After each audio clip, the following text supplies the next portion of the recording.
అపి ఆవిడ లేనప్పుడు, ఆ శక్తి పక్కన లేనప్పుడు ఎవరికైనా సరే చైతన్యము కదలిక ఉండదు. ఆ శక్తితో కూడిన వాడై అనుగ్రహిస్తాడు. ఇప్పుడు శ్రీమన్నారాయణుడు అనుగ్రహిస్తున్నాడు ఐశ్వర్యాన్ని ఇంద్రుడికి. ఎలా? పక్కన లక్ష్మి చేరి ఆ ఈయగలిగినటువంటి శక్తి తనతో చేరాలి. చేరేంత వరకు ఆ కటాక్షము కుదరదు. అందుకే వెంకటాచలపతిగా కూడా ఒక గమ్మత్తుంది.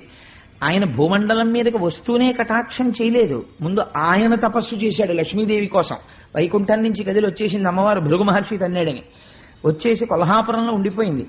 అమ్మవారి గురించి తపస్సు చేసిన తరువాత పద్మావతీదేవి ఆవిర్భావం అయిన తర్వాత, పద్మావతీదేవిని పరిణయం చేసుకున్న తరువాత పద్మాసనస్థయౌ పద్మావతీదేవి నిజవక్షమందున నిలుపుకొనుచు నించున్నాడు. అందుచేత సశక్తియుతుడైనటువంటి పరమాత్మ మన అభీష్ట సిద్ధిని